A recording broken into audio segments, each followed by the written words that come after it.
Fiaṣnaf al-ḥayawanat hayakiliha wa-ghara al-ḥawaliha, known in English, thankfully, as the case of animals versus man before the king of the Jinn, is an epistle written by the Brethren of Purity, Ikhwan al-Ṣafa, in the 960s, and first published as Epistle 22 in the Encyclopaedia of Brethren of Purity. The longest encyclopedia entry, the case of animals versus man, revolves around a group of animals, talking animals, who testify against humans in a session chaired by the ruler of the Jinn. The epistle was first published as Epistle 22 in the 10th century Encyclopaedia of the Brethren of Purity. Amongst the 52 encyclopedia entries, the case of animals versus man is the longest and the only one presented as a fable. In the early 14th century, the story was translated into Hebrew by Calamonas ben Calamonas.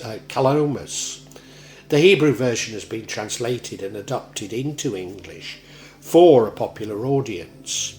The lost Catalan work, Libra del Disposio de las, a book of the disputation of the donkey, by Anselm Temuda, was first published in 1417, is modelled on the case of the animals versus man. An English translation by Lenny Goodman was published in 1978. An edition of the Arabic version by Goodman and McGregor was published by Oxford University Press in 2009. It included a 250-page long English translation with annotations, which was republished separately in 2012.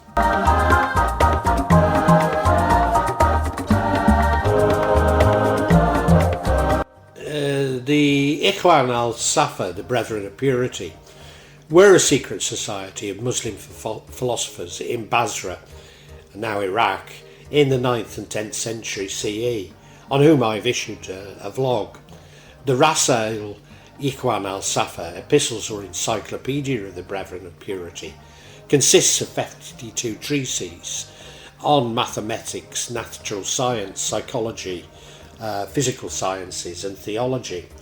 The first part, which is on mathematics, groups 14 epistles that include treatises in arithmetic, geometry, astronomy, geography and music, along with tracts in elementary logic. The second part, which is on natural science, gathers 17 epistles on matters of form, generation and corruption, metallurgy, meteorology, a study of the essence of nature, the classes of plants and animals, including a fable. A third part, which is on psychology, comprises of 10 epistles on the physical and intellectual sciences, dealing with the nature of the intellect and the intellectible, the symbolism of the temporal cycles, the mystical essence of love, resurrection, causes and effects, definitions and descriptions. The fourth part deals with theology in 11 epistles, investigating the variety of religious sects, the virtues of the companions of the Brethren of Purity, the properties of genuine belief, the nature of divine law, the species of politics, and the essence of magic. The Ikhwan al-Ṣafa certainly mention magic squares, although there's debate if the Fiaṣnaf al-ḥayawanat wal-wa-ajib hayakiliha wa-ghara abanila, Epistle 22, the case of the animals versus man before the king of the Jinn, is a latter edition, which, given the checkered history and potential authorship of Shams al-Maris, would not surprise me.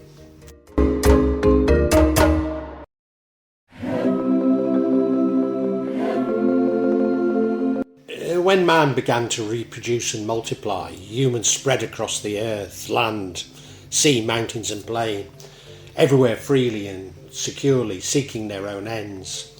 At first they lived in fear, hiding from the many wild animals and beasts of prey, taking refuge in the mountain tops and hills, sheltering in caves and eating fruit from trees, vegetables from the ground, and seeds from plants. They clothed themselves in tree leaves against the heat and cold, wintering where it was warm and summering where it was cool. But then they built cities on the plains and settled there. They enslaved such cattle as cows, sheep, camels, beasts like horses, asses and mules. They hobbled and bridled them, put them to work, riding, hauling, ploughing and threshing. They wore these animals out with toil, beasts that had roamed woodlands and wild unhindered, in search of pastures, water, and all their needs were restricted. Eventually Muhammad was sent. He called on men and jinn to God and to Islam. One band of jinn answered his call and became good Muslims. A king arose over the jinn, Buawasrap, the wise, known as Medan, king heroic. His capital was on the island of Saon, living near the equator in the midst of the green sea. The air and soil were good. There were sweet rivers, burbling springs, broad fields and sheltered dells, a wealth of trees and fruit, lush meadows, streams, herbs and spices. It sounds like Indonesia, doesn't it?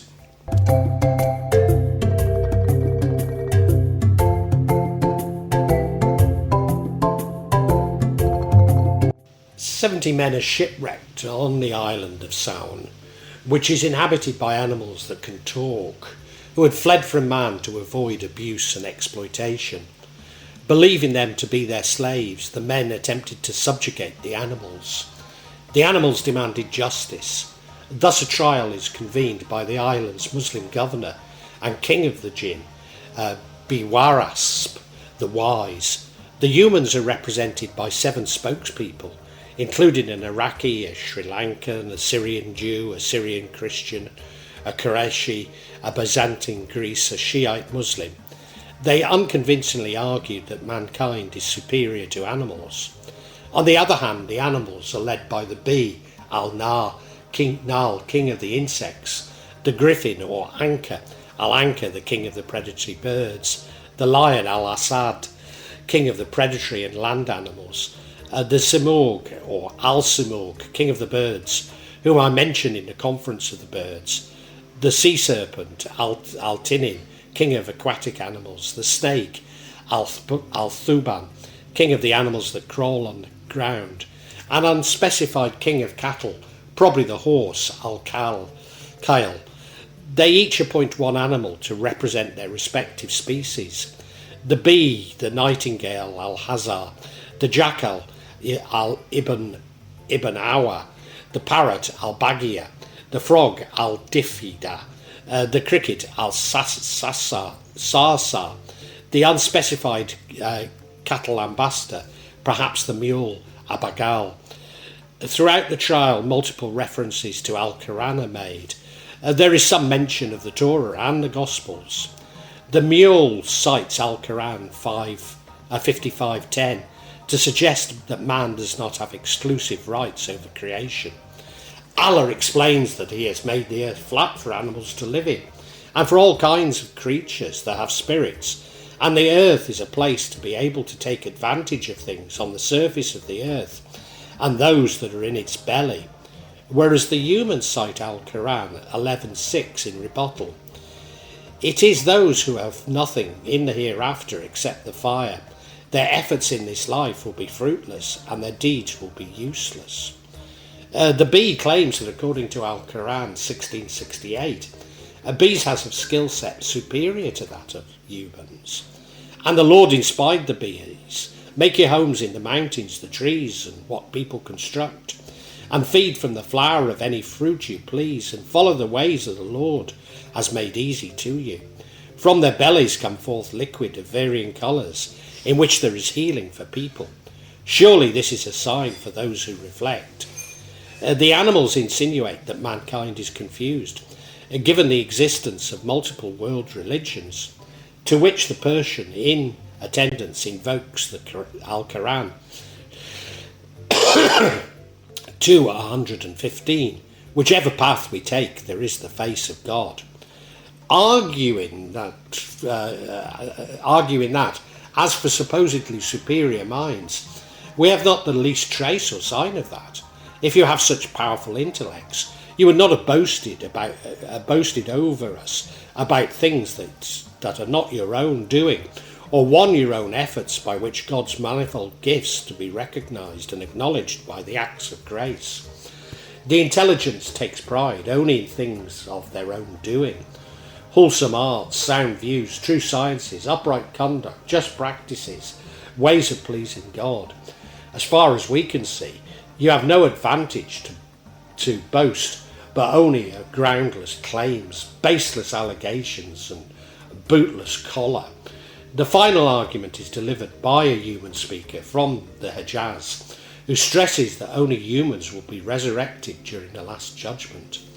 The promise our Lord gave us, that we're all living beings, will be resurrected and raised up, are brought forth from our graves and dealt our reckoning on the day of judgment, admitted by the straight path into paradise, the lovely garden, the eternal garden, the Garden of Eden, Garden of Sanctuary, the realm of peace and abiding, abode of the faithful, the tree of beatitude, the spring of Salsabal, rivers of wine, of honey, of milk, of pure and sweet water, with tiered palaces and dark-eyed maidens to wife, and God close by, all merciful, all glorious, all beautiful, and the scent of the breeze and the verdure, all described in the Quran in some 1700 verses. All these animals lack, and it shows that we are masters if they are our slaves. We have further distinctions too that would take too long to list. I have my say. God grant pardon to me and to you. The animal delegates and the genie sages all say together, "Ah, humans, now at last you've come to the truth. You've spoken well and answered all right. For what you claim is now something indeed to take pride in. The deeds you cite are indeed worth performing. The lives and characters of these saintly persons, their manners and thoughts, and the studies in which they are versed, they are indeed worth vying for. But tell us, O humans, of the qualities and lives of the persons. Inform us of their insights and their ways, their virtues and godly doings. If you know aught of these, enlighten us about these if you can." The Jinn considers the arguments made by both camps. They sympathise with the animals, but fear the response of men, whom they liken to angels. The closing remarks are by an enigmatic figure, described as Persian by breeding, Arabian by faith, a Hanif by confession, Iraqi in culture, a Hebrew with Christian knowledge, Damascene in devotion, Greek in science, Indian in discernment, Sufi in imitations.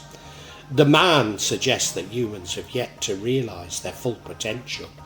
The saints of God are the flowers of creation, the best of the purest persons and fair, and praiseworthy parts, pious deeds, myriad sciences, godly awareness, regal character, just and holy lives, and awesome ways.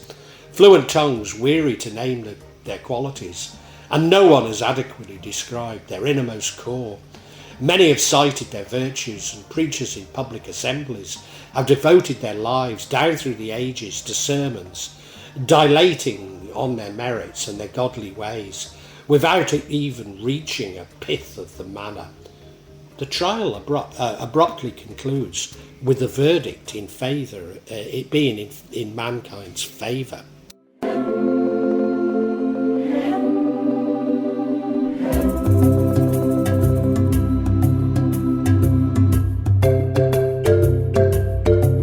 Like the epistles as a whole, the story has different layers. There are so many levels to this story, not simply man's relationship to the animal kingdom, although this is clearly important.